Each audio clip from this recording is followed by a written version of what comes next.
Kita satu dalam doa. Allah Bapa kami di surga, kami mengucap syukur terima kasih Tuhan, karena Engkau begitu mengasihi, mencintai kami, dan Engkau selalu membimbing kami untuk tetap setia belajar di dalam kebenaran firman Tuhan, untuk kami menjalani hidup kami seturut dengan kehendak-Mu. Kami mohon pimpinan tuntunan Roh yang Kudus untuk hamba-Mu, Evangelis Pak Suwono, yang akan menguraikan, menjelaskan tentang kebenaran firman Tuhan, sehingga kami dapat memahami, terlebih dapat melakukan kehendak Tuhan dalam hidup kami sehari-hari. Berkati kami semua, berkati ibadah kami pada malam hari ini.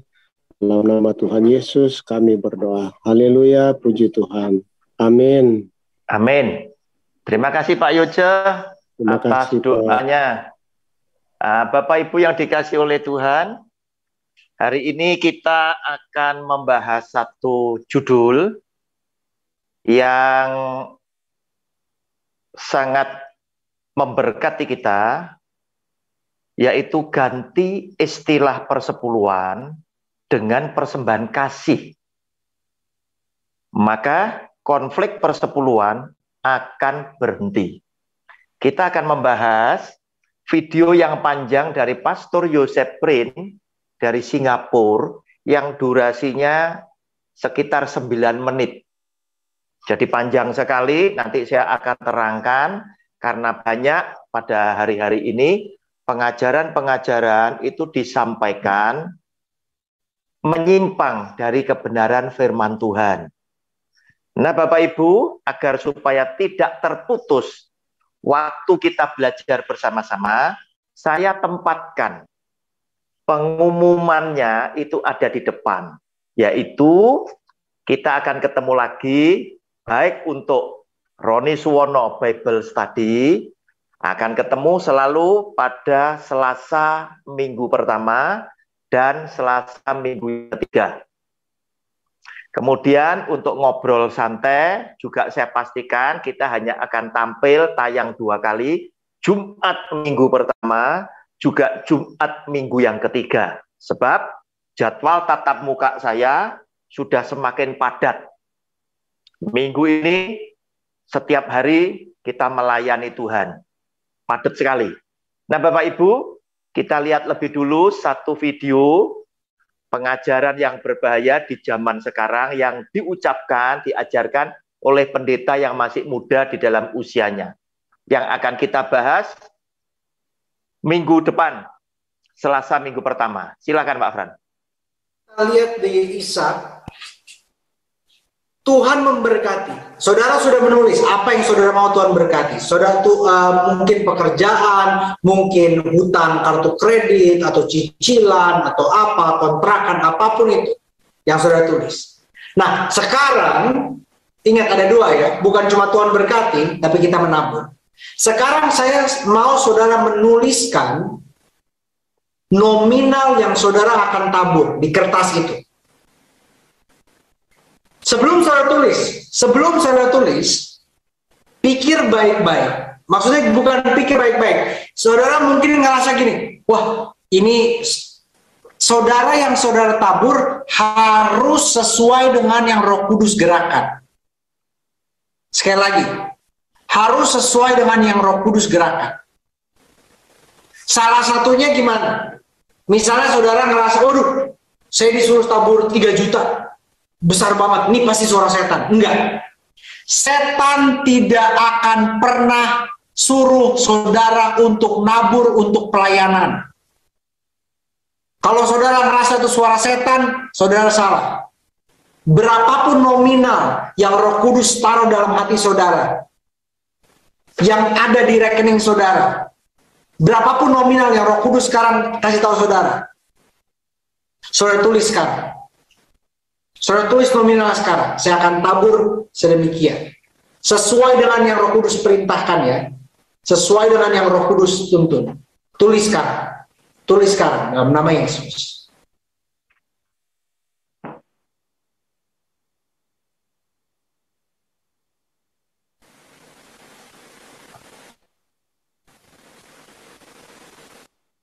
Setelah saudara tulis, sekarang saya mau saudara angkat sama-sama kertasnya, saudara lipat, jangan terlihat isinya. Angkat kertasnya, terlihat di kamera sama-sama. Ya, yang tulis di handphone dibalikkan supaya tidak terkelihatan. Sama-sama. Kita akan nyanyi satu lagu tadi, dan saya akan mendoakan secara khusus setiap taburan benih saudara. Dan ini yang saya terima barusan. Ini saya terima barusan.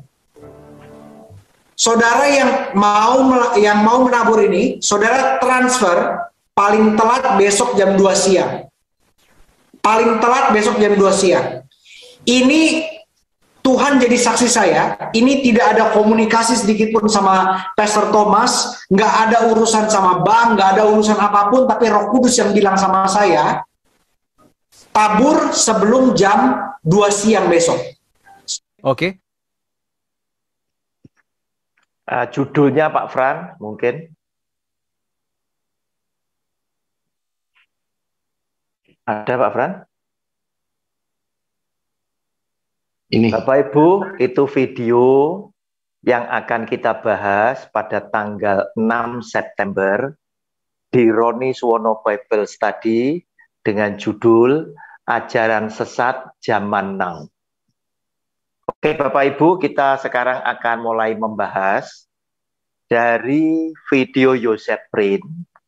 Video yang 9 menit tadi akan ditayangkan Pak Fran. Begitu saya bilang stop, langsung di stop Pak Fran, saya langsung bahas. Silakan Pak Fran.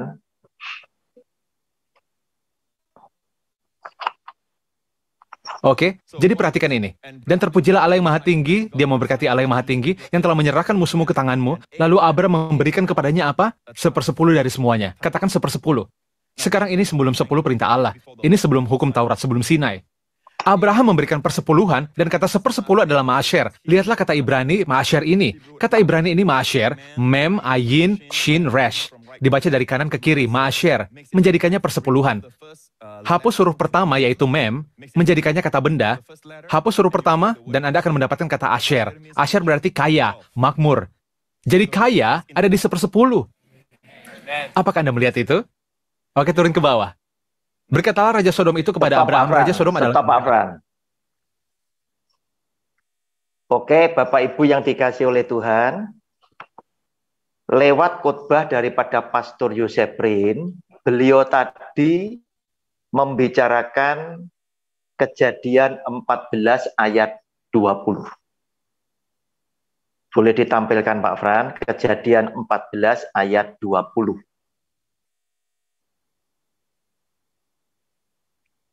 Dan terpujilah Allah yang Maha Tinggi, yang telah menyerahkan musuhmu ke tanganmu, lalu Abram memberikan kepadanya 1/10 dari semuanya. Nah Bapak Ibu, Pastor Yosef Prin tadi di awal khotbah tadi, video tadi, dia ingin meyakinkan jemaatnya bahwa apa yang dilakukan oleh Abram itu sebelum firman Tuhan diberitakan oleh Tuhan di Gunung Sinai. Artinya sebelum ada 10 perintah Allah.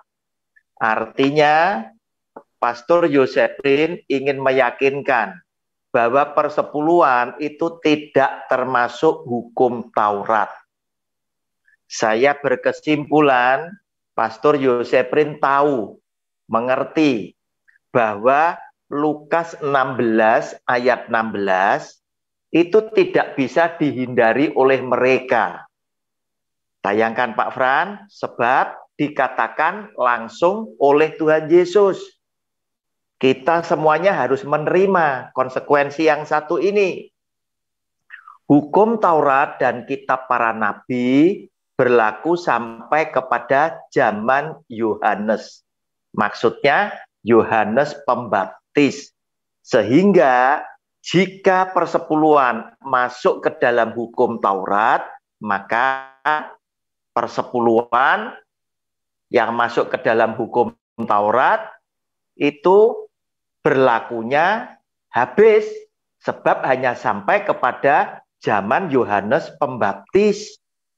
Apalagi diteguhkan juga oleh apa yang dikatakan oleh Rasul Paulus dalam Efesus 2 ayat 15a. Silakan, Frank. Sebab dengan matinya huruf besar Tuhan Yesus sebagai manusia, ia huruf besar Tuhan Yesus telah membatalkan hukum Taurat dengan segala perintah dan ketentuannya. Nah, saudara, Pastor Yosef Prin tahu bahwa 2 ayat firman Tuhan ini menjadi duri dalam daging setiap pembicara, khususnya pendeta, penerima, dan penikmat persepuluhan bersama keluarganya, bahwa ini 2 ayat ini adalah ayat yang tetap harus mereka akui, mereka jalankan. Oleh karena itu, Pastor Yosef Prin sengaja mencari dalil baru agar supaya bisa meyakinkan bahwa persepuluhan tadi yang dilakukan Abraham kepada Melkisedek itu tidak termasuk kepada hukum Taurat. Nah, Bapak Ibu, apa yang ditafsirkan oleh Yosef Prin tidaklah boleh seperti demikian, sebab ternyata ada tokoh Alkitab lainnya yang hidupnya lebih tua daripada Abraham. Kita akui Abraham, Ishak, dan Yakub itu lahir lebih dulu sebelum Musa sebagai penulis hukum Taurat itu lahir. Nah, Bapak Ibu, oleh karena itu saya ambilkan tokoh yang lebih tua lagi, yaitu Adam. Adam adalah manusia pertama. Ternyata Adam ditulis di dalam Perjanjian Baru, yaitu Roma pasal 5 ayat 12 sampai 14 dulu ya. Nanti kita loncat ke 19. Roma 5 ayat 12 sampai dengan 14. Sebab itu sama seperti dosa telah masuk ke dalam dunia oleh satu orang, dan oleh dosa itu juga maut. Demikianlah maut itu telah menjalar kepada semua orang, karena semua orang telah berbuat dosa. Dosa satu orang itu dosa siapa? Adalah dosa Adam. Judul bacaannya itu adalah Adam dan Kristus. Anda boleh lihat. Sebab sebelum hukum Taurat ada, nah, telah ada dosa di dunia. Nah, saudara, siapa yang berdosa adalah Adam dan Hawa. Tetapi dosa itu tidak diperhitungkan kalau tidak ada hukum Taurat. Taurat tidak dikenakan kepada Adam, dosa itu tidak diperhitungkan. Sungguh pun demikian, maut telah berkuasa dari zaman Adam sampai kepada zaman Musa. Kenapa maut bisa berkuasa? Berarti kita berkesimpulan karena hukum Taurat dikenakan kepada Adam, maka dosa Adam tadi sampai dengan dosa manusia semuanya sampai dengan zaman, sehingga maut berkuasa mulai dari zaman Adam sampai juga zaman Musa. Karena mulai Adam sampai dengan Musa dikenakanlah, ditambahkanlah hukum Taurat tersebut, yang tidak berbuat dosa dengan cara yang sama seperti gambaran Dia yang akan datang. Bapak Ibu, loncat ke 19. Ayat 19. Kesimpulannya adalah, jadi sama seperti oleh ketidaktaatan satu orang, yaitu Adam, semua orang telah menjadi orang berdosa. Demikian pula oleh ketaatan satu orang, yaitu Tuhan Yesus, semua orang menjadi orang benar. Bapak Ibu, bukankah ya ayat firman Tuhan ini sudah berhasil saya pakai untuk mematahkan teori atau pengajaran dari Pastor Yosef Prin bahwa persepuluhan yang dilakukan oleh Abraham itu tidak termasuk kepada hukum Taurat. Sebab jika Adam itu saja masuk ke dalam hukum Taurat, maka tadi dikatakan mola itu semua karena ditambahkan hukum Taurat, maka maut berkuasa mulai zamannya Adam sampai zamannya Musa. Dan kita mendapatkan pengajaran daripada semua pendeta yang mengatakan manusia turut berdosa, ikut punya dosa asal, ikut punya dosa ketaatan Tuhan Yesus, kebenaran Tuhan Yesus, kita diselamatkan oleh karena Tuhan Yesus. Nah, Bapak Ibu, saya tunjukkan lagi ya, supaya semuanya orang itu jadi yakin ya, yakin bahwa apa itu namanya persepuluhan itu tetap masuk kepada hukum Taurat. Bapak Ibu, kita lihat aja langsung Ibrani pasal 7 ya, pasal 7 ya. Ayat 1 sampai dengan ayat yang keempat dulu. Sebab Ibrani pasal 7 ayat 1 Pak Fran. Sebab Melkisedek adalah Raja Salem dan Imam Allah yang Maha Tinggi dari mengalahkan raja-raja dan memberkati dia. 2. Kepadanya pun Abraham memberikan 1/10 dari semuanya. Menurut arti namanya, Melkisedek adalah pertama-tama Raja Kebenaran dan juga Raja Salem, yaitu Raja Damai Sejahtera. 3. Ia tidak berbapa, tidak beribu, tidak bersilsilah, harinya tidak berawal dan hidupnya tidak berkesudahan. Dan karena ia dijadikan sama dengan anak Allah, ia tetap menjadi imam sampai selama-lamanya. 4. Orang itu yang kepadanya Abraham bapa leluhur kita memberikan 1/10 dari segala rampasan yang paling baik. Bapak Ibu, Abraham mempersembahkan persembahan persepuluhan ini kepada Abraham karena perintah Tuhan. Karena pada zaman Abraham hidup, perintah Tuhan, hukum-hukum Tuhan, hukum Taurat memang belum ada, ya, belum ada. Nah, Abraham melaksanakan itu tadi karena Abraham hidup sebagai orang asing di tengah-tengah bangsa kafir. Adat istiadat orang kafir itulah yang dilakukan oleh Abraham untuk menghormati Melkisedek yang lebih tinggi, lebih mulia kedudukannya. Oleh karena itu, dia datang dengan 1/10 dari semua hasil rampasan menang perang yang terbaik.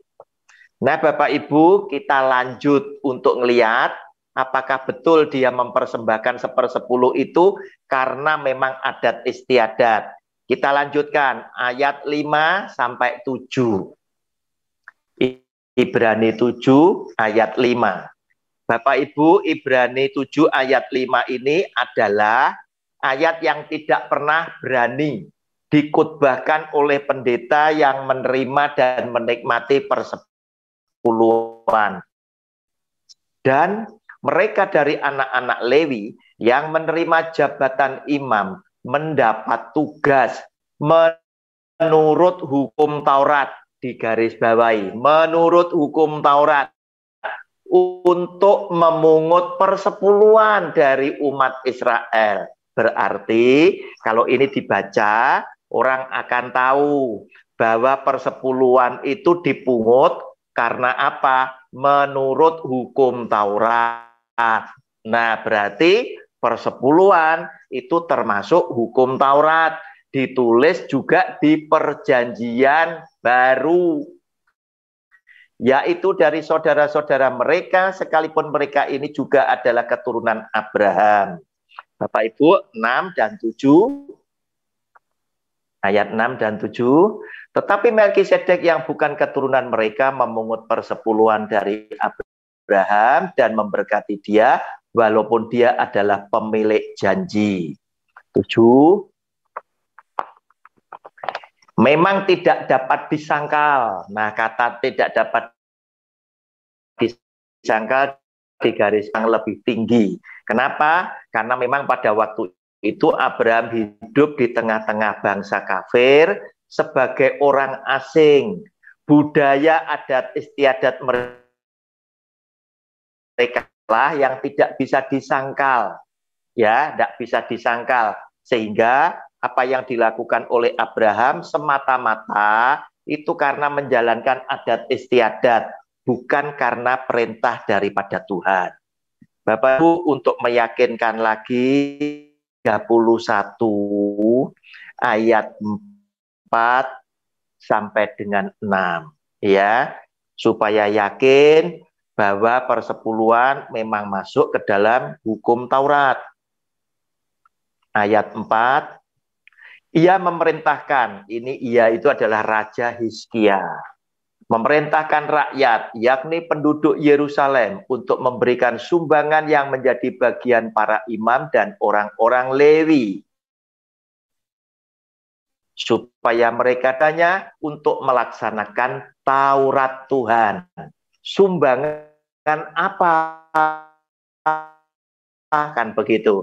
Ayat 5 dan 6 menjelaskan, segera setelah perintah ini tersiar, orang Israel membawa dalam jumlah yang besar dari hada gandum, anggur, minyak, madu, dan segala macam hasil bumi. Mereka membawa juga persembahan persepuluhan dari segala sesuatu dalam jumlah yang besar. Ayat 6, orang Israel dan orang Yehuda yang tinggal di kota-kota Yehuda juga membawa persembahan persepuluhan yang terdiri dari lembu, sapi, dan kambing domba dan kudus yang telah dikuduskan bagi Tuhan Allah mereka. Semuanya itu diletakkan mereka bertimbun-timbun. Bapak Ibu, tadi Pastor Yoseprin bilang yang pakai bahasa Ibrani tadi ya bahwa masyer ya itu adalah persepuluhan, dihilangkan huruf pertamanya jadi asyer, itu kekayaan, dan dia menegaskan, Anda lihat tidak bahwa arti kaya itu tadi ada pada persepuluhan. Nah, Bapak Ibu, saudara yang dikasih oleh Tuhan, mereka menekankan pengajaran-pengajaran agar supaya orang mempersembahkan persepuluhan itu dapat feedback supaya mereka kaya.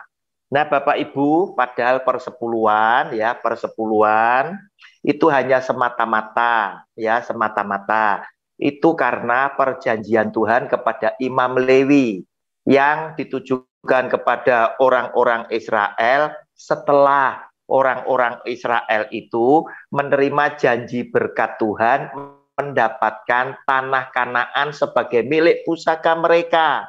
Sehingga tadi kalau kita lihat, apapun yang dipersembahkan dalam bentuk buah sulung maupun persepuluhan, itu semuanya terkait dengan hasil tanah. Ya, zaman dulu yang ditarik mempersembahkan persepuluhan hanyalah petani dan peternak. Nelayan, pegawai itu tidak perlu, sebab apa yang ditulis di dalam Ulangan 26 ayat 1 dan 2 saya bacakan buat saudara. Ulangan 26 ayat 1 dan ayat yang kedua. Apabila engkau, nah ini bicara tentang waktu, ya apabila masuk ke negeri yaitu Kanaan, yang diberikan Tuhan Allahmu kepadamu, menjadi milik pusakamu. Negeri itu sudah duduki, menjadi milik pusakamu, dan engkau telah mendudukinya dan diam di sana. Ya, diam di sana. Maka haruslah engkau membawa hasil pertama dari bumi yang telah kau kumpulkan dari tanahmu yang diberikan kepadamu oleh Tuhan Allahmu, dan haruslah engkau menaruhnya dalam bakul. Kemudian pergi ke tempat yang akan dipilih Tuhan Allahmu untuk membuat nabu. Berarti ya, itu terkait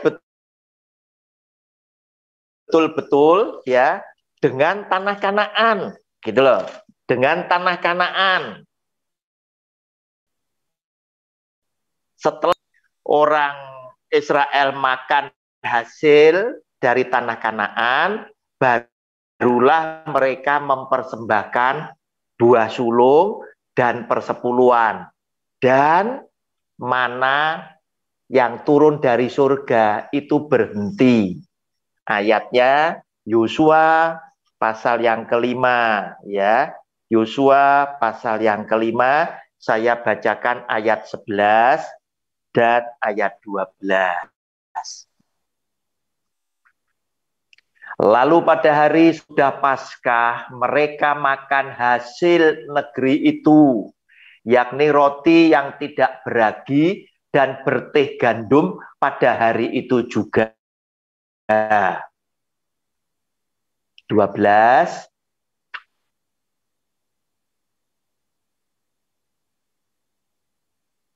Lalu berhentilah mana itu pada keesokan harinya setelah mereka makan hasil negeri itu. Jadi orang Israel tidak beroleh mana lagi, tetapi dalam tahun itu mereka makan yang dihasilkan tanah Kanaan. Bapak Ibu, Yesus Tuhan memang tidak melarang kita bisa jadi kaya, ya. Tetapi Tuhan Yesus memberikan peringatan bahwa orang kaya itu sukar masuk ke dalam kerajaan surga, karena dia ingin sampaikan kepada saudara dan saya, ya, bahwa janganlah kau terikat hatimu kepada kekayaan. Oleh karena itu, Yesus Kristus Tuhan tidak pernah mengajarkan bahwa engkau ikut kepada aku akan menjadi kaya. Tidak. Dia selalu hanya menjanjikan bahwa aku akan menyertai kamu sampai kepada akhir zaman. Penyertaan ini, kebenaran dan keselamatan itulah yang selalu ditekankan oleh Tuhan Yesus. Sebab dia hanya ingin agar supaya saudara melakukan kebenaran dan saudara menjadi anak-anak Tuhan yang diselamatkan oleh dia. Jika Anda kaya, berarti Anda punya tugas memakai kekayaan saudara untuk memuliakan nama Tuhan, untuk menolong orang-orang yang menderita dan yang sengsara.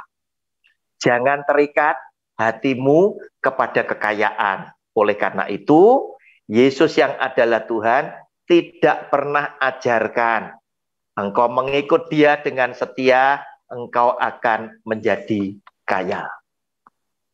Nah, Bapak Ibu, kita lanjutkan videonya. Kemudian kita akan bahas lagi. Silakan Pak Fran. Iblis, berikanlah kepadaku orang-orang itu, dan ambillah untukmu harta benda itu. Tetapi kata Abraham kepada raja negeri Sodom itu, aku bersumpah demi Tuhan, Allah yang maha tinggi, pencipta langit dan bumi, aku tidak akan mengambil apa-apa dari kepunyaanmu itu, sepotong benang atau tali kasut pun tidak, supaya engkau jangan dapat berkata, aku telah membuat Abraham menjadi kaya. Asher. Ingat Asher tadi? Ma-Asher, hapus mem, Anda akan mendapatkan Asher di tempat yang sama. Sekarang mengapa Abraham khawatir bahwa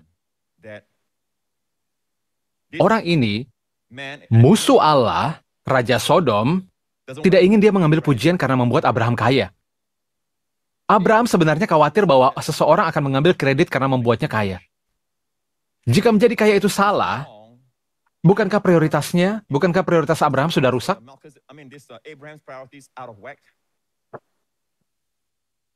Kita harus menghentikan anggapan bahwa, tahukah Anda, saya memberi karena saya tidak ingin kaya. Saya hanya ingin memberi karena saya mengasihi Allah. Hei, kita semua mengasihi Allah. Jangan berpura-pura bahwa kita tidak mengasihi Allah. Aku mengasihi Allah.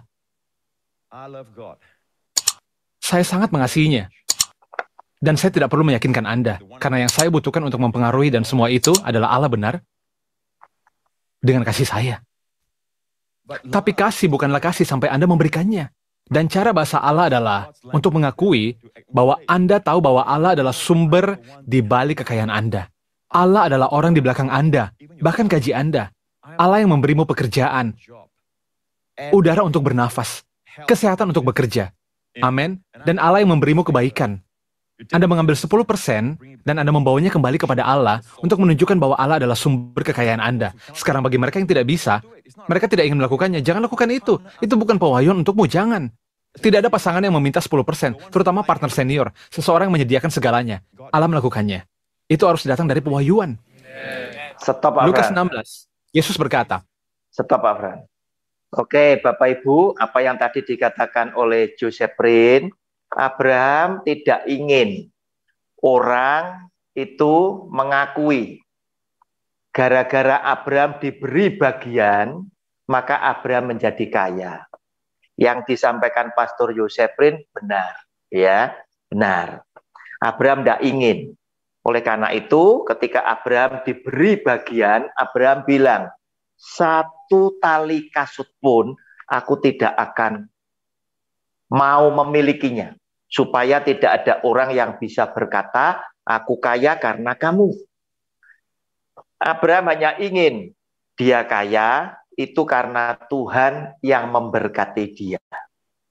Nah, saudara, kemudian Pastor Joseph Prin memperhalus kata-katanya dengan dia berkata, kita memberikan kepada Tuhan sebagai sang sumber segalanya, ya, itu bukan karena kita ingin kaya, tetapi karena kita mengasihi Tuhan. Nah, disinilah langsung sesuai dengan judul tadi sebetulnya sudah terjawab, Bapak Ibu. Ganti istilah persepuluhan dengan persembahan kasih, maka konflik tentang persepuluhan itu akan berhenti.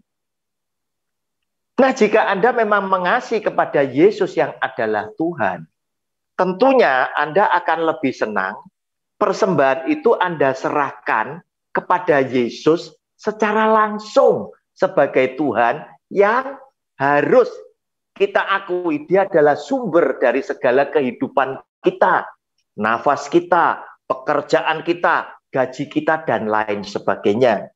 Sebab Yesus Kristus Tuhan telah menyediakan sarana untuk saudara bisa memberikan ucapan terima kasih kita kepada Tuhan yang bisa diterima oleh Dia secara langsung, sebab Yesus yang adalah Tuhan menyatakan dirinya kepada saudara dan saya sebagai aku yang lapar, aku yang haus, aku yang telanjang, aku yang sakit, aku yang ada di penjara, aku yang tidak punya tumpangan. Ada di mana? Ada di Matius pasal 25. Saya bacakan secara cepat. Mulai ayat 31 sampai dengan 40. Ayat 31 sampai 34 adalah upah Anda dan saya yang mempersembahkan persembahan terima kasih kita kepada Tuhan dengan memperhatikan orang-orang miskin tadi yang lapar, yang haus, yang telanjang dan lain sebagainya, diberi upah hidup yang kekal pada ayat 31 sampai 34. Apabila anak manusia datang dalam kemuliaannya dan semua malaikat bersama-sama dengan dia, maka ia akan bersemayam di atas tahta kemuliaannya. Lalu semua bangsa akan dikumpulkan di hadapannya dan ia akan memisahkan mereka seorang daripada seorang, sama seperti gembala memisahkan domba dari kambing. Dan ia akan menempatkan domba-domba di sebelah kanannya dan kambing-kambing di sebelah kirinya. Dan raja itu akan berkata kepada mereka yang di sebelah kanannya, "Mari hai kamu yang diberkati oleh Bapakku, terimalah kerajaan yang telah disediakan bagimu sejak dunia dijadikan." 35-40.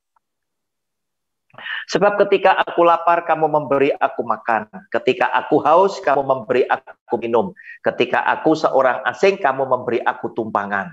Perhatikan kata aku hanya selalu huruf besar. Ketika aku telanjang, kamu memberi aku pakaian. Ketika aku sakit, kamu melawat aku. Ketika aku di dalam penjara, kamu mengunjungi aku. Maka orang-orang benar itu akan menjawab dia, katanya, "Tuhan, bila manakah kami melihat engkau lapar dan kami memberi engkau makan, atau haus dan kami memberi engkau minum?" Perhatikan kata engkau, engkaunya selalu huruf besar. "Bila manakah kami melihat engkau sebagai orang asing dan kami memberi engkau tumpangan, atau telanjang dan kami memberi engkau pakaian?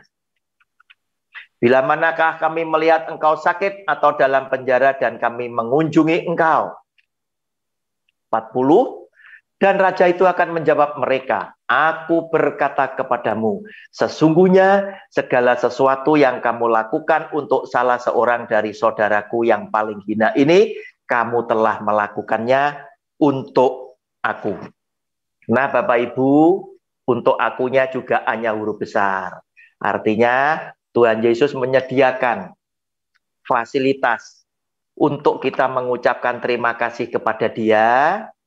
Dia berkenan menerima dengan kedua belah tangannya yang terbuka secara langsung, karena Dia telah menyatakan dirinya kepada Anda dan saya, "Aku, Tuhan, sebagai yang lapar, yang haus, yang telanjang, yang sakit, yang di penjara, yang tidak punya tumpangan, yaitu sesamamu saudara yang mengalami penderitaan."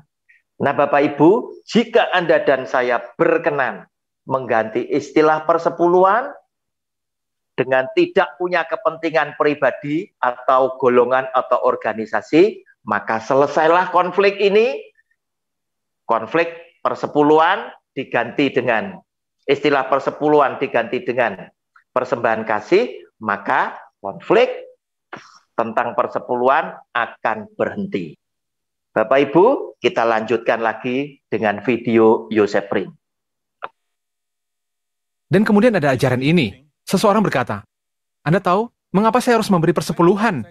Jika saya mengambil uang," ngomong-ngomong, perhatikan bahwa Yesus baru saja mengatakan mamon yang tidak jujur. Lihat kata itu. Anda belum setia dalam penggunaan mamon yang tidak jujur?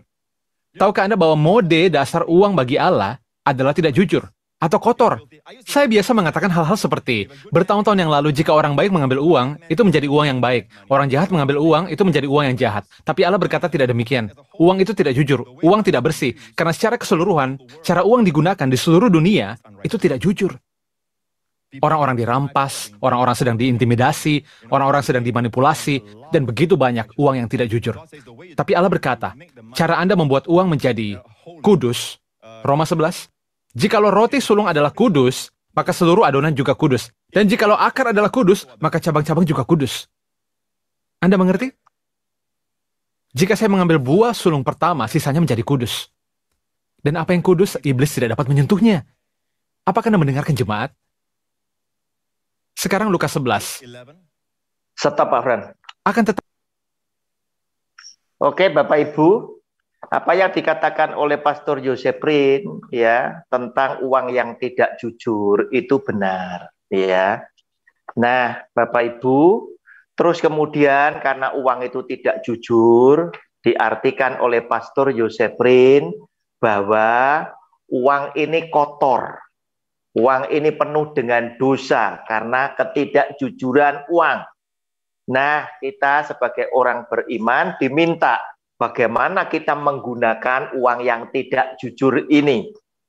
Nah, Bapak Ibu, Pastor Yosef Prin menarik kepada ayat yang lain, yaitu Roma pasal 11, ayat 16. Tampilkan Pak Fran. Ya. Dia ingin menyampaikan kepada pendengarnya bahwa agar supaya uang yang Anda miliki yang kotor tadi itu boleh dikuduskan, ya.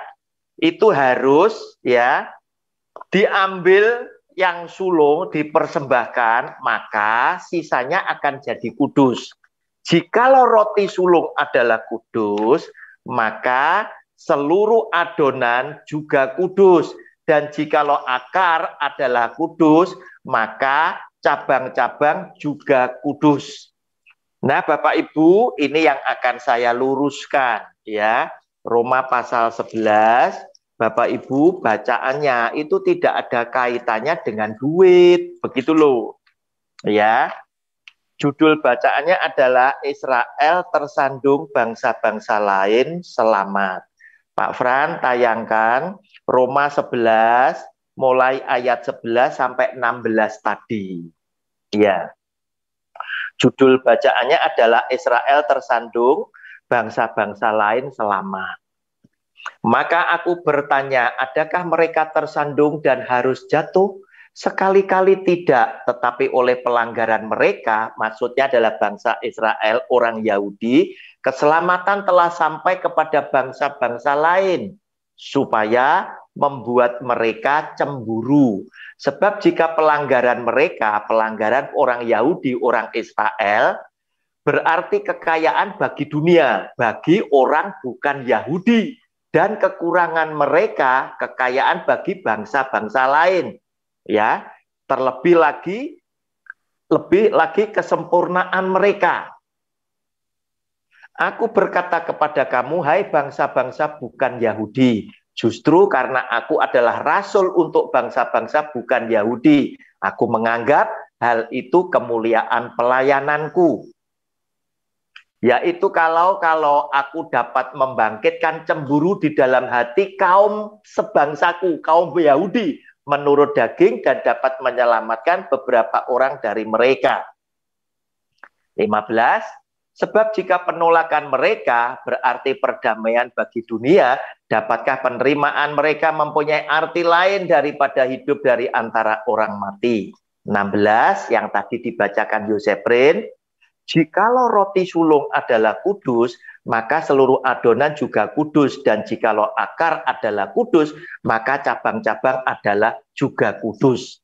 Bapak Ibu, lewat ayat 16 tadi, Pastor Yosefrin telah menyelewengkan tafsir firman Tuhan. Dia membawa ini kepada hal soal uang hasil yang Anda peroleh, yang kotor tadi. Dia meminta Anda mempersembahkan buah sulung supaya uang Anda yang lain itu jadi kudus. Bapak Ibu, saya protes, itu salah ya. Sebab di dalam bacaan yang tadi kita baca mulai ayat 11 sampai dengan ayat 16, itu diceritakan bahwa Rasul Paulus itu menggembalakan orang non-Yahudi, orang di luar bangsa Israel. Sedangkan bangsa Israel yang digembalakan oleh Petrus adalah orang Yahudi, orang Israel yang merasa dirinya nomor satu. Dia adalah umat pilihan, umat Allah, orang bersunat. Sehingga seringkali mengolok-olok orang lain di luar Yahudi dengan sebutan orang kafir, orang tak bersunat. Nah, Bapak Ibu, inilah yang menjadikan kesukaan bagi Rasul Paulus. Karena ketika Rasul Paulus mendapati bahwa ternyata bangsa-bangsa di luar orang Yahudi atau yang dia gembalakan memiliki hidup yang lebih baik, lebih benar daripada orang Yahudi, maka itu adalah kemuliaan pelayananku. Padahal semuanya itu disimpulkan oleh Rasul Paulus, baik orang Yahudi maupun non-Yahudi, semuanya itu beriman kepada Kristus. Nah, ketika mereka beriman kepada Kristus itulah, maka muncul ayat 16 yang berkata, jikalau roti sulung itu bicara tentang Yesus Kristus Tuhan. Jikalau roti sulung adalah kudus, Kalau Yesus Kristus Tuhan itu kudus, maka semua yang beriman kepada Dia, yang percaya kepada Dia, baik orang Yahudi, Israel yang bersunat, maupun orang non-Yahudi yang tidak bersunat, bangsa-bangsa lain, itu pun juga dikuduskan oleh yang sulung. Begitu loh. Nah, Bapak Ibu bicara tentang yang sulung, supaya Anda yakin silakan dicatat. Sekarang saya tunjukkan dulu arti kata roti sulung tadi ya. Yohanes 6 ayat 31 sampai 35. Yohanes 6 ayat 31 sampai 35. Nenek moyang kami telah makan mana di padang gurun, seperti ada tertulis, mereka diberinya makan roti dari surga. Maka kata Yesus kepada mereka, aku berkata kepadamu, sesungguhnya bukan Musa yang memberikan kamu roti dari surga, melainkan Bapakku yang memberikan kamu roti yang benar dari surga. Lanjut, karena roti yang dari Allah ialah roti yang turun dari surga dan yang memberi hidup kepada dunia. Maka kata mereka kepadanya, Tuhan, berikanlah kami roti itu senantiasa. Ayat 35. Kata Yesus kepada mereka, akulah roti hidup. Barang siapa datang kepadaku, ia tidak akan lapar lagi. Dan barang siapa percaya kepadaku, ia tidak akan haus lagi. Roti sulung tadi adalah roti hidup, yaitu Yesus Kristus Tuhan. Buktinya apa? Kita kembali kepada Roma pasal 8 ayatnya yang ke-29. Yang meneguhkan Roma 11:16 ya.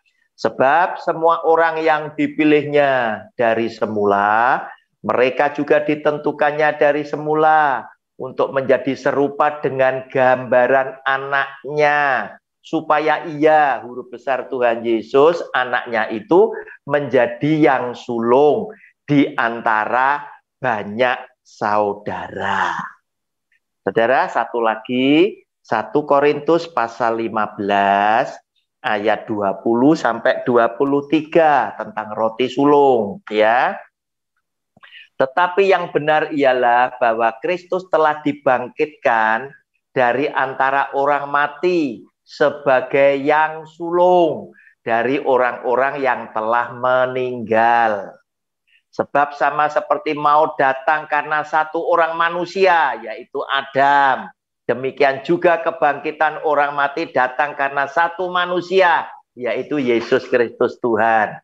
Karena sama seperti semua orang mati dalam persekutuan dengan Adam, demikian pula semua orang akan dihidupkan kembali dalam persekutuan dengan Kristus.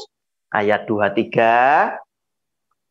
Tetapi tiap-tiap orang menurut urutannya. Kristus sebagai buah sulung. Sesudah itu menurut yang menjadi miliknya pada waktu kedatangannya. Demikian Bapak Ibu, keterangan Yosefrin. Saya protes karena apa? Salah di dalam penafsirannya. Yang disebut roti sulung kudus bukan duit hasil, bukan penghasilan saudara yang diambil dipersembahkan sebagai buah sulung ya, kemudian menjadikan duit saudara sisanya itu menjadi kudus, bukan. Tetapi roti sulung itu bicara tentang Yesus Kristus Tuhan. Lanjut Pak Fran videonya. Tapi berikanlah isinya sebagai sedekah dan sesungguhnya semuanya akan menjadi bersih bagimu. Yesus mengatakan ini. Luar biasa, ada orang yang mengatakan, ya mengambil pewahyuan saya tentang Yesus yang menyentuh penderita kusta dan yang tahir membuat yang najis jadi tahir. Apakah Anda tahu apa yang mereka katakan? Mengapa saya harus memberi perpuluhan? Anda tahu jika saya mengambil uangnya, saya bersih. Uangnya tadinya tidak bersih, sekarang uangnya bersih.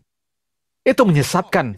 Itu seperti, marilah kita berbuat lebih banyak dosa agar kasih karunia berlimpah. Saya mengerti dari mana alasan semacam itu berasal. Sekarang dengan alasan Anda yang menyesatkan, saya juga bisa mengatakan, saya pergi ke Geylang, saya bersih, saya menyentuh seorang pelacur, dia tadinya tidak bersih, sekarang dia menjadi bersih. Saya seorang pecandu narkoba, tapi saya seorang Kristen, amin. Saya bersih, saya ambil narkobanya, sekarang saya sentuh narkobanya, nah, sudah menjadi bersih. Saya bisa Jangan salah paham. Jangan sesat. Semua ini terjadi karena kurangnya kehidupan bergereja. Tidak ada yang berbicara ke dalam kehidupan orang-orang ini. Apakah Anda mendengarkan jemaat? Amin. Kemudian Yesus berkata, berilah sedekah. Ada beberapa hal yang harus Anda lakukan dengan uang. Uang bukan bagian dari Anda. Anda bersih ya, Anda benar ya. Tetapi uang itu tidak bersih, tidak benar. Jadi Anda mengambil buah pertama dan sekarang sisanya menjadi suci. Apa yang suci tumbuh subur, bertumbuh berlipat ganda. Iblis tidak bisa menyentuh. Amin. Kemudian Yesus berbicara tentang persepuluhan di sini. Celakalah kamu. Dia memberi Anda alasan yang tepat untuk persepuluhan. Baiklah, tetapi celakalah kamu, hai orang-orang Farisi, sebab kamu membayar persepuluhan dari selasi, inggu, dan segala jenis sayuran, tetapi kamu mengabaikan keadilan dan kasih Allah. Dengan kata lain, mereka memberikan persepuluhan secara legal, baiklah, tetapi mereka tidak memberikan persepuluhan dengan kasih Allah, dengan pertimbangan keadilan. Amin, untuk memastikan bahwa anak yatim, orang miskin, dan semua dirawat. Jadi Yesus mengatakan bahwa, lakukan dengan motif yang benar. Dia berbicara tentang motifnya, bukan persepuluhan karena dia melanjutkan dengan mengatakan, yang satu harus dilakukan, dan yang lain jangan diabaikan. Apa itu yang lain? Persepuluhan. Jadi banyak orang membaca ini dan mereka berkata, Anda tahu, dia memberitahu kita, Anda lihat, itu bukan persepuluhan, itu adalah kasih Anda, kasih dari Allah. Tidak teman, dia berkata, lakukan dengan motif yang benar, tetapi jangan berhenti memberikan persepuluhan. Jangan biarkan yang lain dibatalkan. Ini adalah kata-kata Yesus. Sama seperti kemarin, hari ini, dan selamanya. Ayat terakhir kita akan tutup. Sekarang kembali ke Ibrani 7, perlihatkan kepada mereka Ibrani 7 ayat 4, camkanlah betapa besarnya orang itu Melkisedek, yang kepadanya Abraham, bapa leluhur kita memberikan 1/10 dari segala rampasan yang paling baik. Ya, itu benar. Kitab Ibrani seperti yang telah saya ajarkan dan banyak orang telah mengambil ajaran ini dan menjalankannya, bahwa kitab Ibrani menunjukkan dalam pasal pertama, Yesus lebih besar daripada malaikat. Tetapi kitab Ibrani juga menunjukkan kenapa dia lebih besar. Dia bangkit dari kematian, amin. Kemudian dikatakan, Yesus lebih besar dari Musa. Musa adalah seorang hamba, Yesus adalah anak. Ini menunjukkan dengan jelas bahwa dia adalah anak. Dia lebih besar. Dalam Ibrani 7, imamat Melkisedek lebih besar dari imamat Lewi. Ya, tetapi yang menunjukkan dia lebih besar adalah persepuluhan. Inilah jawabannya. Camkanlah betapa besarnya orang itu, yang kepadanya Abraham, bapa leluhur kita, memberikan 1/10 dari segala rampasan yang paling baik. Kepada siapapun Anda memberikan persepuluhan, Anda menyatakan orang itu hebat. Jadi ketika Melkisedek membawa roti dan anggur, adalah untuk memberitakan kematian Yesus. Ketika Anda meresponi dengan persepuluhan, itu untuk meresponi bahwa dia hidup. Turun ke bawah, dan di sini manusia fana menerima persepuluhan. Sekarang manusia bisa mati, benar? Tapi di sana, ia, yang tentang dia diberi kesaksian bahwa ia hidup. Bisakah Anda melihatnya? Di sini manusia fana menerima persepuluhan, bukan? Manusia yang bisa mati menerima persepuluhan, amin. Manusia yang fana. Tapi di sana, dia menerima persepuluhan Anda, yang merupakan kesaksian bahwa dia hidup. Ini adalah kesaksian. Jadi roti dan anggur adalah untuk memberitakan kematiannya, persepuluhan adalah untuk menyatakan dia hidup. Dan orang-orang akan melihat hidup Anda dan mereka akan melihat dia hidup. Sama seperti Yakub tua, dia tidak percaya anak-anaknya ketika mereka berkata, Yusuf masih hidup, Yusuf masih hidup. Ketika dia melangkah keluar, dia melihat gerobak, kemudian dia berkata, cukup, anakku masih hidup. Orang-orang akan melihat bukti berkat Allah atas hidup Anda, sampai-sampai mereka akan berkata, Allah itu hidup. Atau Yesus hidup. Amin. Jadi perjamuan Tuhan adalah untuk memberitakan kematiannya, persepuluhan adalah untuk menyatakan dia hidup dalam hidup Anda. Dan semua orang berkata, Oke, Bapak Ibu, Pastor Yosef Prin kemudian meyakinkan lagi untuk membuat sisa uang saudara itu jadi kudus. Setelah tadi dengan Roma pasal 11 ayat 16 yang saya protes tadi. Ya. Sekarang dia ngambil yang lain lagi, yaitu Lukas 11 ayat 40 sampai dengan 42. Ya. Dia ingin meyakinkan, ya, meyakinkan, khususnya nanti di 41, ya. Hai orang-orang bodoh, bukankah dia yang menjadikan bagian luar? Dia juga yang menjadikan bagian dalam. Akan tetapi, berikanlah isinya sebagai sedekah, diambil sedikit, dan sesungguhnya semuanya akan menjadi bersih bagimu. Berhenti sampai di sini dulu, Bapak Ibu, ya. Ini yang ditekankan oleh Pastor Yosef Prin, seakan-akan dua ayat ini itu sama dengan Roma 11 ayat 16 tadi. Kalau Anda mempersembahkan buah sulung, ya, maka sisa penghasilan Anda itu jadi kudus. Ditekankan lagi yang kudus, ya, iblis tidak bisa menjamah, dan bahkan yang kudus bahkan diberkati berlipat kali ganda. Nah, Bapak Ibu, itu salah karena apa? Di dalam bacaan ini itu adalah judulnya Yesus mengecam orang-orang Farisi dan ahli-ahli Taurat. Ahli Taurat dan orang Farisi adalah orang munafik yang suka membanggakan dirinya. Ya, mereka itu suka membanggakan dirinya dengan melakukan hal-hal ya yang sesungguhnya itu hanya ritual saja, begitu loh. Dan mereka terlalu bangga kalau sudah memberikan persepuluhan, sampai-sampai di dalam perumpamaan Tuhan Yesus juga memberikan perumpamaan bagaimana ahli Taurat orang Farisi itu bangga. Kami puasa seminggu 2 kali, kami mempersembahkan persepuluhan dari segala penghasilan kami, dan lain sebagainya. Nah, Bapak Ibu, arti firman Tuhan ini tadi di dalam 41 ya, akan tetapi berikanlah isinya sebagai sedekah ya, dan sesungguhnya semuanya akan menjadi bersih bagimu ya. Itu bukan bicara tentang duit saudara dipersembahkan sebagai buah sulung, bukan ya. Lihat ayatnya yang ke ayat sebelumnya saya bacakan komplit supaya tidak terputus. Mulai ayat 37. Ketika Yesus selesai mengajar, seorang Farisi mengundang dia untuk makan di rumahnya. Maka masuklah ia ke rumah itu, lalu duduk makan. Orang Farisi itu melihat hal itu dan ia heran, karena Yesus tidak mencuci tangannya sebelum makan. Nah, ini melanggar adat istiadat orang Yahudi. Tetapi Tuhan berkata kepadanya, kamu orang-orang Farisi, kamu membersihkan bagian luar dari cawan dan pinggan, tetapi bagian dalammu penuh rampasan dan kejahatan. Maksudnya kata-kata ini merupakan kata-kata kiasan dari Tuhan Yesus. Kamu itu adalah orang yang suka tampil cantik luarnya, tetapi isi hatimu, dalammu itu penuh dengan kotoran. Maksudnya Tuhan Yesus seperti itu ya. Kemudian ayat 40 dia berkata begini, hai orang-orang bodoh, bukankah Tuhan itu yang menjadikan ya bagian luar. Dia juga yang menjadikan bagian dalam. Manusia itu ada lahir, ada batin. Begitu loh. Dia itu yang membentuk lahirmu. Apa yang nampak di luar kehidupanmu. Juga apa yang ada di dalam isi hatimu. Itu dia yang membentuk. Kemudian ayat 41 ya, akan tetapi berikanlah isinya jika hatimu penuh dengan belas kasihan, penuh dengan sedekah ini tadi, maka sesungguhnya semuanya akan menjadi bersih bagimu, sebab apa yang ada dari dalam ya, yang dari dalam hati itu akan memancar keluar sampai dengan apa yang nampak. Kebaikan hati saudara itu akan terlihat. Anda akan memiliki aura sebagai orang baik, orang benar. Karena apa? Dalamnya bersih, dalamnya baik, dalamnya benar. Itu yang dimaksud oleh firman Tuhan ini.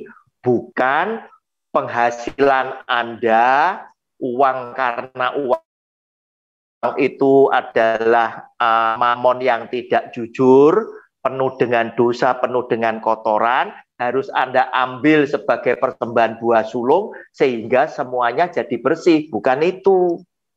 Nah, saudara, kemudian ayat 42, Pastor Josephine berkata, dan ini pun dibalik tafsirnya. Tetapi celakalah kamu, hai orang-orang Farisi, sebab kamu membayar persepuluhan dari selasih, inggu, dan segala jenis sayuran. Tetapi kamu mengabaikan keadilan dan kasih Allah. Yang satu harus dilakukan. Yang satu yang harus dilakukan yang mana? Adalah persepuluhan, sudah dilakukan kan? Ya. Dan yang lain mana? Yaitu keadilan dan kasih Allah. Jangan diabaikan. Tetapi oleh Pastor Yuseprin justru dibalik keterangannya.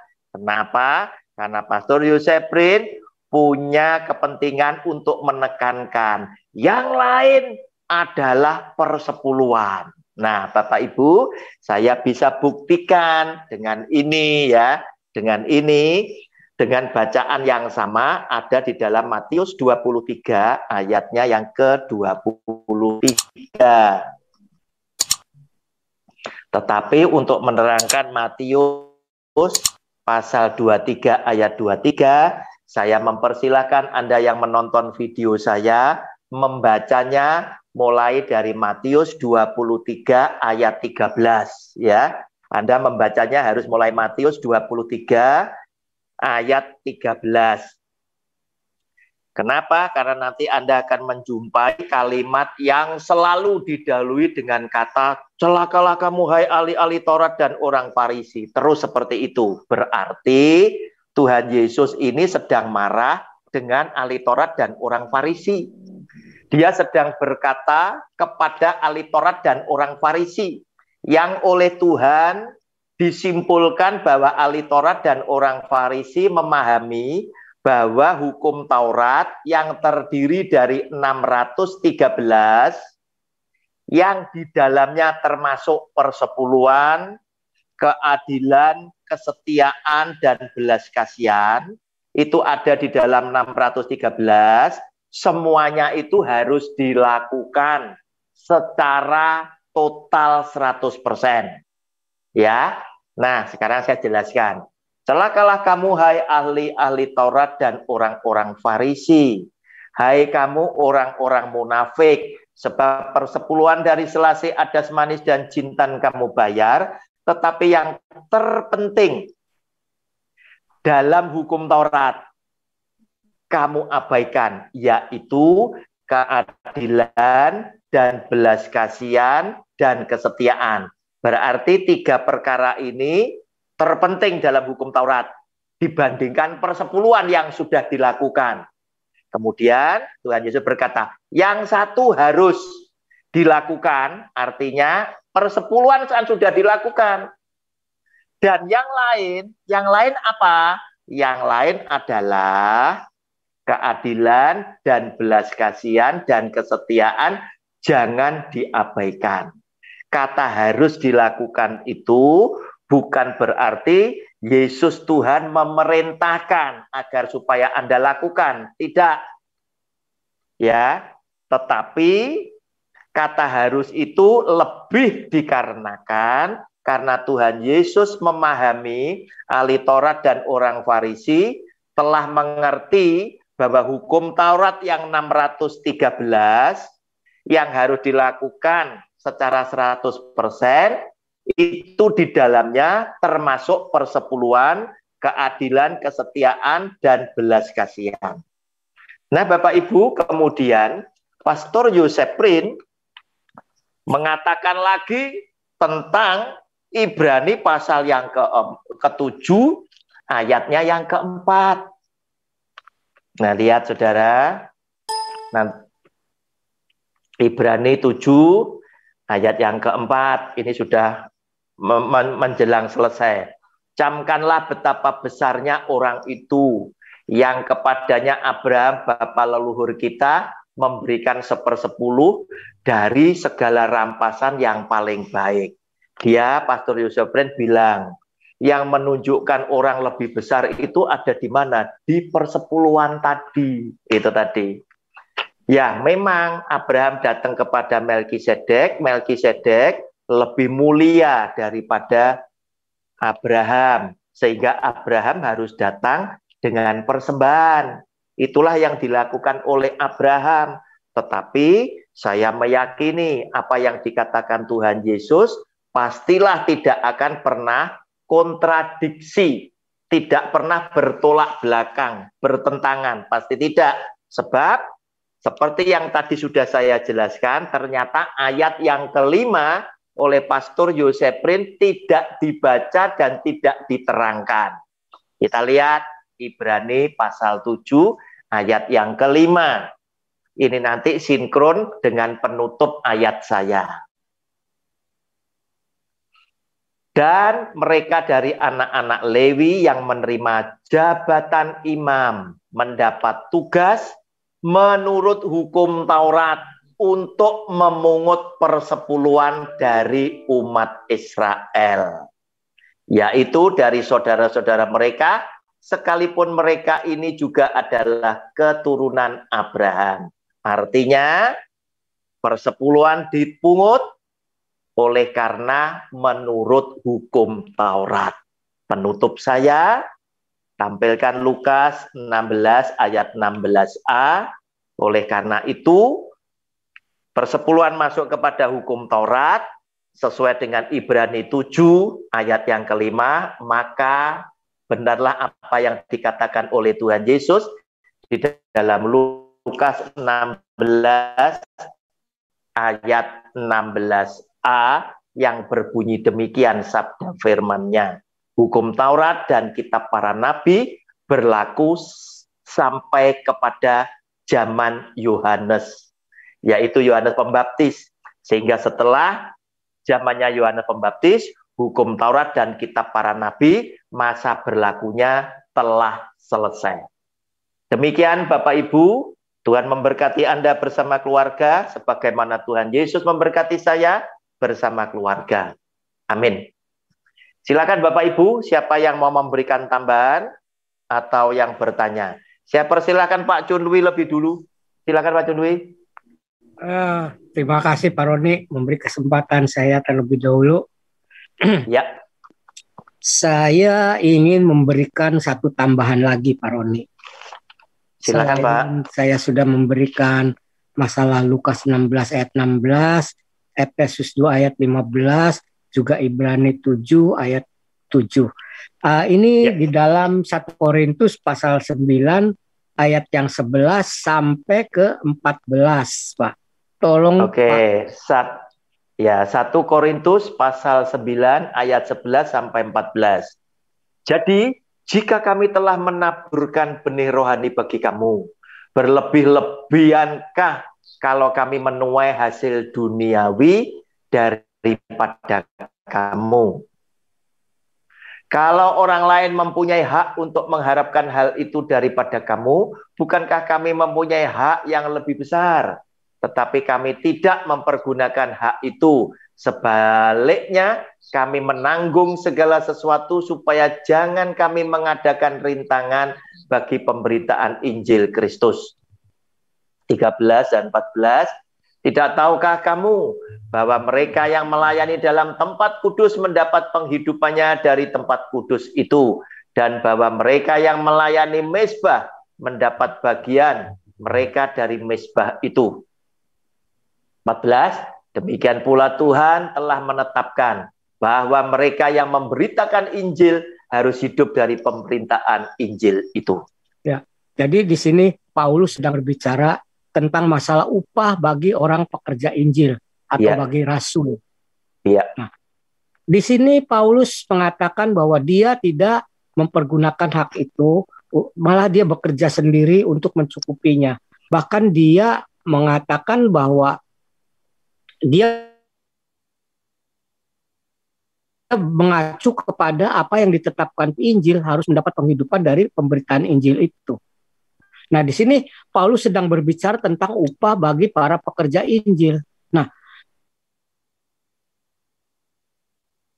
jikalau memang persepuluhan adalah upah untuk para pekerja Injil, tentu dalam momen pembicaraan Paulus, dia akan mengambil kesempatan bahwa persepuluhan harus kamu berikan untuk para pemberita Injil. Tetapi justru dikatakan bahwa orang yang memberitakan Injil harus hidup dari pemberitaan Injil, bukan dari persepuluhan. Jadi di sini satu bukti bahwa persepuluhan tidak diwajibkan bagi umat perjanjian baru untuk memberikannya. Jadi persepuluhan itu sudah tidak dikena wajibkan lagi kepada umat perjanjian baru. Karena sebenarnya Kalau memang persepuluhan itu adalah untuk menghidupi para pekerja Injil sekarang, tentu dalam kesempatan ini Paulus akan ngomong bahwa persepuluhan kamu harus memberi persepuluhan. Betul, setuju. Nyatanya kan tidak. Setuju, Pak. Nah Iya.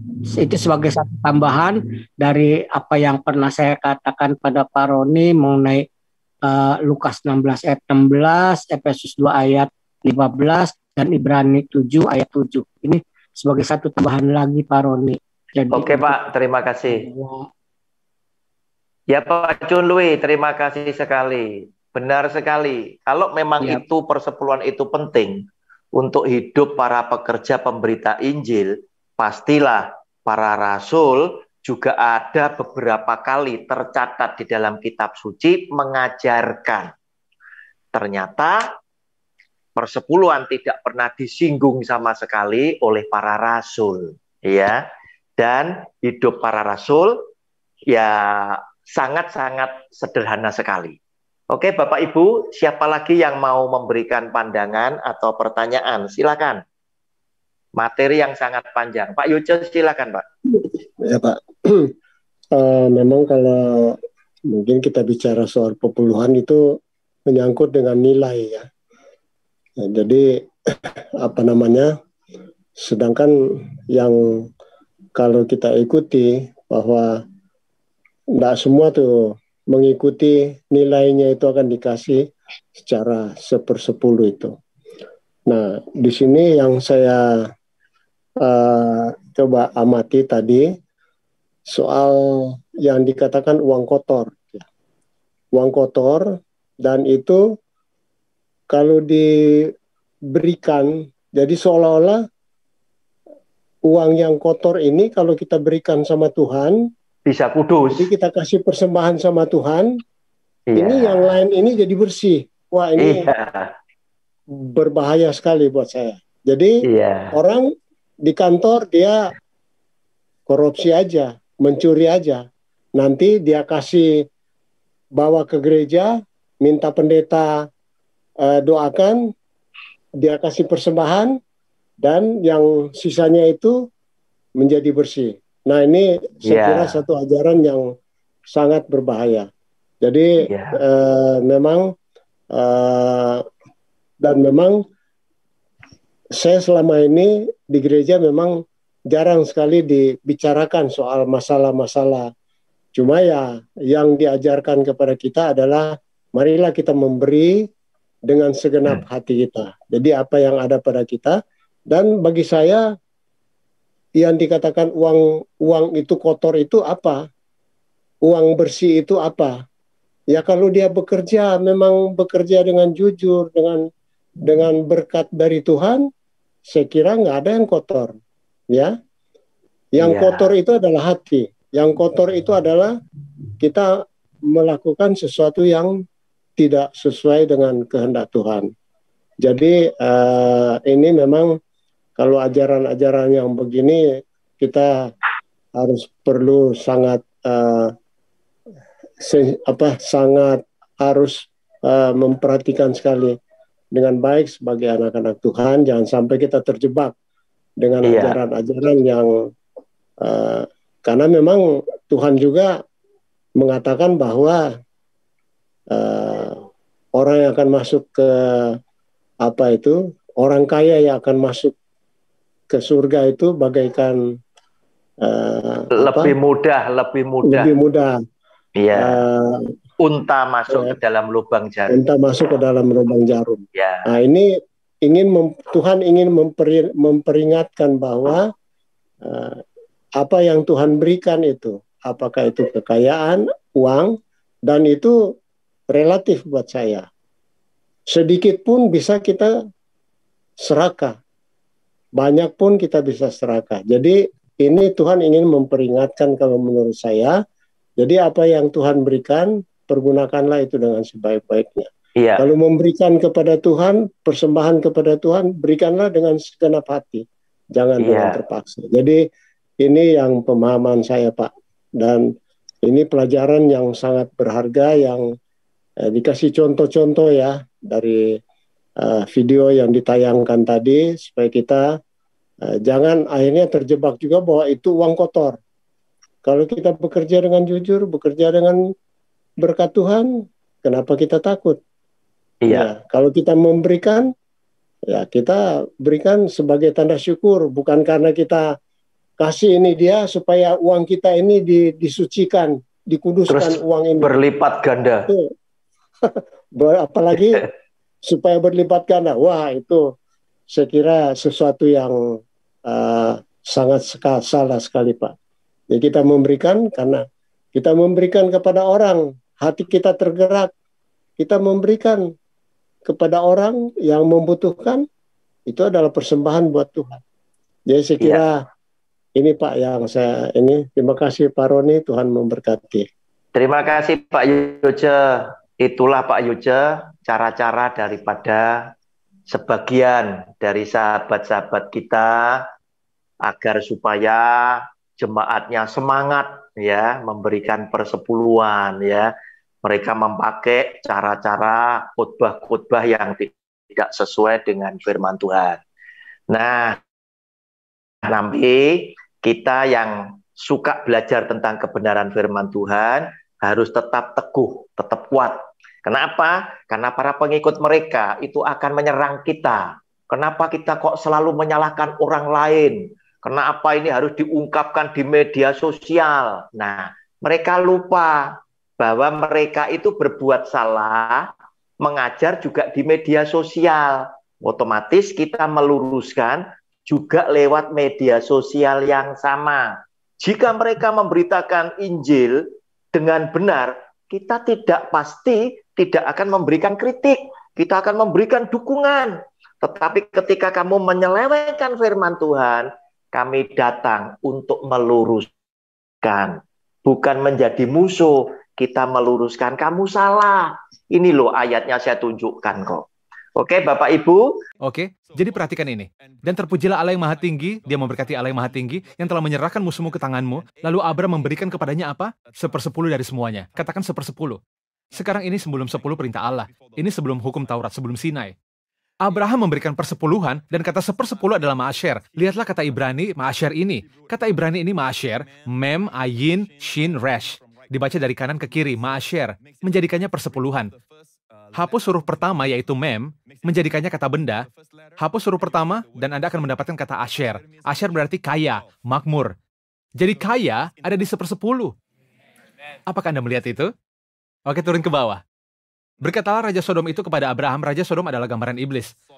Berikanlah kepadaku orang-orang itu, dan ambillah untukmu harta benda itu. Tetapi kata Abraham kepada Raja Negeri Sodom itu, aku bersumpah demi Tuhan, Allah yang Maha Tinggi, pencipta langit dan bumi, aku tidak akan mengambil apa-apa dari kepunyaanmu itu. Sepotong benang atau tali kasut pun tidak, supaya engkau jangan dapat berkata, aku telah membuat Abraham menjadi kaya. Asher. Ingat Asher tadi? Ma'asyer, hapus mem, Anda akan mendapatkan Asher di tempat yang sama. Sekarang mengapa Abraham khawatir bahwa orang ini, musuh Allah, Raja Sodom, tidak ingin dia mengambil pujian karena membuat Abraham kaya. Abraham sebenarnya khawatir bahwa seseorang akan mengambil kredit karena membuatnya kaya. Jika menjadi kaya itu salah, bukankah prioritas Abraham sudah rusak?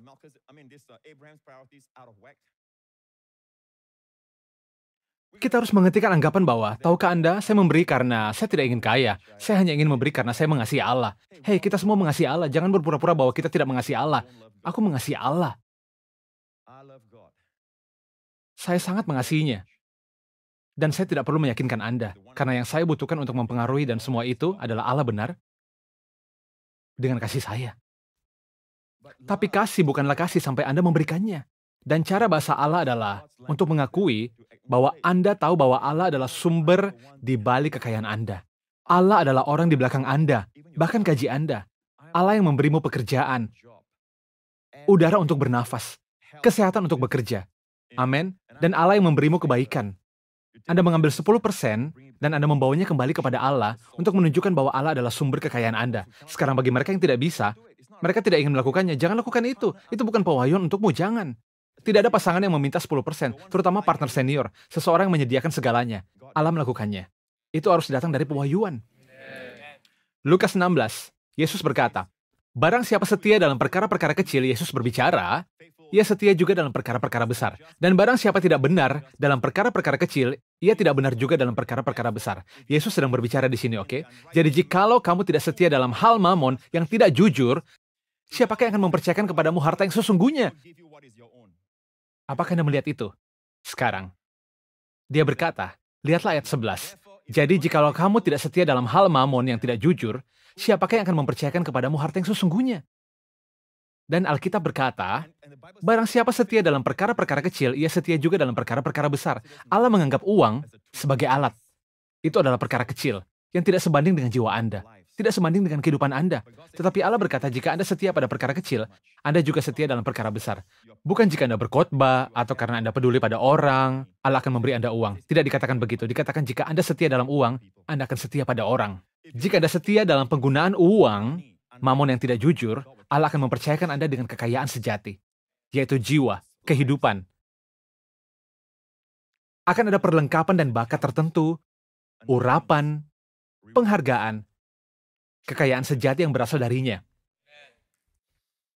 Oke? Dan kemudian ada ajaran ini. Seseorang berkata, Anda tahu, mengapa saya harus memberi persepuluhan? Jika saya mengambil uang, ngomong-ngomong, perhatikan bahwa Yesus baru saja mengatakan mamon yang tidak jujur. Lihat kata itu? Anda belum setia dalam penggunaan mamon yang tidak jujur? Tahukah Anda bahwa mode dasar uang bagi Allah adalah tidak jujur atau kotor? Saya biasa mengatakan hal-hal seperti, bertahun-tahun yang lalu jika orang baik mengambil uang, itu menjadi uang yang baik. Orang jahat mengambil uang, itu menjadi uang yang jahat. Tapi Allah berkata tidak demikian. Uang itu tidak jujur, uang tidak bersih. Karena secara keseluruhan, cara uang digunakan di seluruh dunia, itu tidak jujur. Orang-orang dirampas, orang-orang sedang diintimidasi, orang-orang sedang dimanipulasi, dan begitu banyak uang yang tidak jujur. Tapi Allah berkata, cara Anda membuat uang menjadi kudus, Roma 11, jikalau roti sulung adalah kudus, maka seluruh adonan juga kudus. Dan jikalau akar adalah kudus, maka cabang-cabang juga kudus. Anda mengerti? Jika saya mengambil buah sulung pertama, sisanya menjadi kudus. Dan apa yang kudus, iblis tidak dapat menyentuhnya. Apakah Anda mendengarkan jemaat? Sekarang Lukas 11.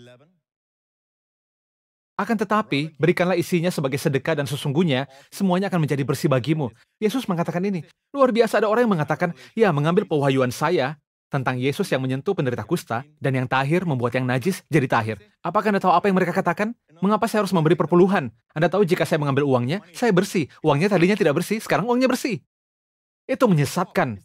Itu seperti, marilah kita berbuat lebih banyak dosa agar kasih karunia berlimpah. Saya mengerti dari mana alasan semacam itu berasal. Sekarang dengan alasan Anda yang menyesatkan, saya juga bisa mengatakan, saya pergi ke Geylang, saya bersih, saya menyentuh seorang pelacur, dia tadinya tidak bersih, sekarang dia menjadi bersih. Saya seorang pecandu narkoba, tapi saya seorang Kristen, amin. Saya bersih, saya ambil narkobanya, sekarang saya sentuh narkobanya, nah, sudah menjadi bersih. Saya bisa, jangan salah paham. Jangan sesat. Semua ini terjadi karena kurangnya kehidupan bergereja. Tidak ada yang berbicara ke dalam kehidupan orang-orang ini. Apakah Anda mendengarkan jemaat? Amin. Kemudian Yesus berkata, berilah sedekah. Ada beberapa hal yang harus Anda lakukan dengan uang. Uang bukan bagian dari Anda. Anda bersih ya, Anda benar ya. Tetapi uang itu tidak bersih, tidak benar. Jadi Anda mengambil buah pertama dan sekarang sisanya menjadi suci. Apa yang suci tumbuh subur, bertumbuh berlipat ganda. Iblis tidak bisa menyentuh. Amin. Kemudian Yesus berbicara tentang persepuluhan di sini. Celakalah kamu. Dia memberi Anda alasan yang tepat untuk persepuluhan. Baiklah, tetapi celakalah kamu, hai orang-orang Farisi, sebab kamu membayar persepuluhan dari selasi, inggu, dan segala jenis sayuran, tetapi kamu mengabaikan keadilan dan kasih Allah. Dengan kata lain, mereka memberikan persepuluhan secara legal, baiklah, tetapi mereka tidak memberikan persepuluhan dengan kasih Allah, dengan pertimbangan keadilan. Amin, untuk memastikan bahwa anak yatim, orang miskin, dan semua dirawat. Jadi Yesus mengatakan bahwa, lakukan dengan motif yang benar. Dia berbicara tentang motifnya, bukan persepuluhan karena dia melanjutkan dengan mengatakan, yang satu harus dilakukan, dan yang lain jangan diabaikan. Apa itu yang lain? Persepuluhan. Jadi banyak orang membaca ini dan mereka berkata, Anda tahu, dia memberitahu kita, Anda lihat, itu bukan persepuluhan, itu adalah kasih Anda, kasih dari Allah. Tidak teman, dia berkata, lakukan dengan motif yang benar, tetapi jangan berhenti memberikan persepuluhan. Jangan biarkan yang lain dibatalkan. Ini adalah kata-kata Yesus. Sama seperti kemarin, hari ini, dan selamanya. Ayat terakhir kita akan tutup. Sekarang kembali ke Ibrani 7, perlihatkan kepada mereka Ibrani 7 ayat 4, camkanlah betapa besarnya orang itu Melkisedek, yang kepadanya Abraham, bapa leluhur kita memberikan 1/10 dari segala rampasan yang paling baik. Ya, itu benar. Kitab Ibrani seperti yang telah saya ajarkan dan banyak orang telah mengambil ajaran ini dan menjalankannya, bahwa kitab Ibrani menunjukkan dalam pasal pertama, Yesus lebih besar daripada malaikat. Tetapi kitab Ibrani juga menunjukkan kenapa dia lebih besar. Dia bangkit dari kematian, amin. Kemudian dikatakan, Yesus lebih besar dari Musa. Musa adalah seorang hamba, Yesus adalah anak. Ini menunjukkan dengan jelas bahwa dia adalah anak. Dia lebih besar. Dalam Ibrani 7, imamat Melkisedek lebih besar dari imamat Lewi. Ya, tetapi yang menunjukkan dia lebih besar adalah persepuluhan. Inilah jawabannya. Camkanlah betapa besarnya orang itu, yang kepadanya Abraham, bapa leluhur kita, memberikan 1/10 dari segala rampasan yang paling baik. Kepada siapapun Anda memberikan persepuluhan, Anda menyatakan orang itu hebat. Jadi ketika Melkisedek membawa roti dan anggur, adalah untuk memberitakan kematian Yesus. Ketika Anda meresponi dengan persepuluhan, itu untuk meresponi bahwa dia hidup. Turun ke bawah, dan di sini manusia fana menerima persepuluhan. Sekarang manusia bisa mati, benar? Tapi di sana, ia, yang tentang dia diberi kesaksian bahwa ia hidup. Bisakah Anda melihatnya? Di sini manusia fana menerima persepuluhan, bukan? Manusia yang bisa mati menerima persepuluhan, amin. Manusia yang fana. Tapi di sana, dia menerima persepuluhan Anda, yang merupakan kesaksian bahwa dia hidup. Ini adalah kesaksian. Jadi roti dan anggur adalah untuk memberitakan kematiannya, persepuluhan adalah untuk menyatakan dia hidup. Dan orang-orang akan melihat hidup Anda dan mereka akan melihat dia hidup. Sama seperti Yakub tua, dia tidak percaya anak-anaknya ketika mereka berkata, Yusuf masih hidup, Yusuf masih hidup. Ketika dia melangkah keluar, dia melihat gerobak, kemudian dia berkata, cukup, anakku masih hidup. Orang-orang akan melihat bukti berkat Allah atas hidup Anda, sampai-sampai mereka akan berkata, Allah itu hidup. Atau Yesus hidup. Amin. Jadi perjamuan Tuhan adalah untuk memberitakan kematiannya, persepuluhan adalah untuk menyatakan dia hidup dalam hidup Anda. Dan semua orang berkata,